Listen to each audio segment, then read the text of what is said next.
നമസ്കാരം മക്കളെ, നമുക്ക് പഠിക്കാം. ഇന്ന് നമുക്ക് റായുടെ ശബ്ദം വ്യഞ്ജനാക്ഷരങ്ങളോടുകൂടെ ചേർന്ന് വരത്തക്ക വിധം വരുന്ന കുറച്ച് വാചകങ്ങൾ എഴുതി പഠിക്കാം. ആദ്യം എഴുതുന്ന വാചകം രാവിലെ പത്രം വായിച്ചു എന്നാണ് കേട്ടോ. ആദ്യം രാവിലെ എന്ന വാക്കാണ് എഴുതുന്നത്.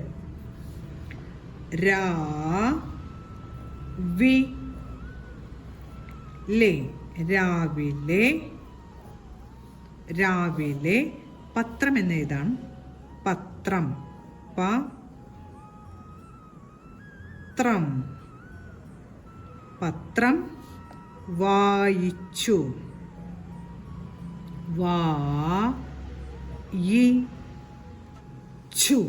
ഉറപ്പിച്ചു ഉച്ചരിക്കുന്നുണ്ട്. ചായയുടെ കൂട്ടക്ഷരം എഴുതി ഊന്റെ ചിഹ്നം ചേർത്തു. രാവിലെ പത്രം വായിച്ചു. അടുത്ത് നമ്മൾ എഴുതാൻ പോകുന്ന വാചകം പ്രായം എത്രയായി എന്നാണ് കേട്ടോ. അതിനായി ആദ്യം പ്രായം എന്ന വാക്ക് എഴുതാണ്. വരച്ച് റായുടെ ചിഹ്നം ചേർത്തു. ഇപ്പോൾ പ്രായം എന്നായി. ആയുടെ ശബ്ദം വരാനായി ആയുടെ ചിഹ്നം ചേർത്തു. പ്രായം യായി എഴുതി അമ്മിന്റെ ചിഹ്നം. പ്രായം എത്രയായി. തായുടെ കൂടെ റായ ശബ്ദം ചേർന്ന് വച്ചിരിക്കുന്നതുകൊണ്ട് യായുടെ ചിഹ്നം ചേർത്തു. എത്ര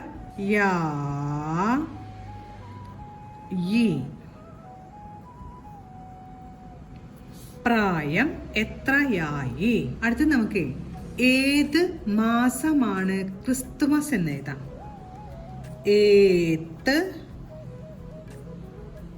ഏത് മാസമാണ് എന്നാണ് കേട്ടോ അടുത്ത വാക്ക്.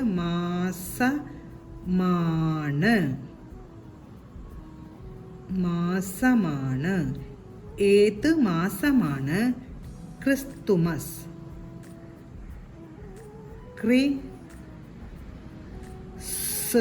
സായും തായും ചേർന്ന് ഉച്ചരിക്കുന്നത് കൊണ്ട് സായുടെ മുകളിൽ ചന്ദ്രക്കല വരച്ച് താ വരച്ചു.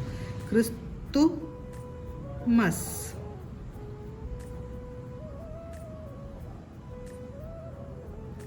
ഏത് മാസമാണ് ക്രിസ്തുമസ്. ഏത് മാസമാണ് ക്രിസ്തുമസ്. അടുത്ത് നമുക്ക് ക്രീം കേക്ക് വേടിച്ചു എന്ന് എഴുതാം. ക്രീം വരച്ച് റായുടെ ശബ്ദത്തിനായി ഒരു ചിഹ്നം ചേർത്തു. ഈ എന്ന് നീട്ടി ഉച്ചരിക്കുന്നുണ്ട്, അതുകൊണ്ട് ഈയുടെ ചിഹ്നവും ചേർത്തു. ക്രീം എന്ന് ഉച്ചരിക്കാനായി അമ്മിന്റെ ചിഹ്നം ചേർത്തു. Cream cake. കായുടെ കൂട്ടക്ഷരമാണ് വേണ്ടത്. ക്രീം കേക്ക് വേടിച്ചു എന്ന് എഴുതാം.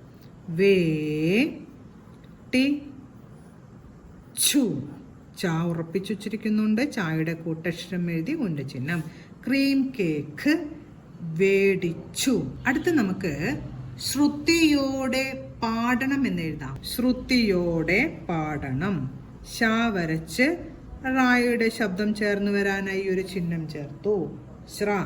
ഇനി ഊന്റെ ചിഹ്നം കൂടെ ചേർക്കുമ്പോൾ ശ്രുവായി. ശ്രുതിയോടെയാണ്. യായോടൊപ്പം ഓയുടെ ചിഹ്നമാണ് വേണ്ടത്. ശ്രുതിയോടെ പാടണം എന്നാണ് കേട്ടോ എഴുതുന്നത്. പാടണം. ശ്രുതിയോടെ പാടണം. ഇന്ന് നമ്മൾ റാ എന്ന ശബ്ദം വ്യഞ്ജനാക്ഷരങ്ങളോടുകൂടെ ചേർന്ന് വരത്തക്ക വിധമുള്ള കുറച്ച് വാചകങ്ങളാണ് പഠിച്ചത്. ആദ്യം എഴുതിയ വാചകം രാവിലെ പത്രം വായിച്ചു. അടുത്തത് പ്രായം എത്രയായി. അടുത്ത വാചകം ഏത് മാസമാണ് ക്രിസ്തുമസ്. അടുത്ത വാചകം ക്രീം കേക്ക് വേടിച്ചു. അടുത്ത വാചകം ശ്രുതിയോടെ പാടണം. ഇന്ന് നമ്മൾ പഠിച്ച ഈ വാചകങ്ങളെല്ലാം പറഞ്ഞുകൊണ്ട് എഴുതി പഠിക്കാൻ ശ്രമിക്കണം. അടുത്ത ക്ലാസ്സിൽ കാണാം മക്കളെ. നമസ്കാരം.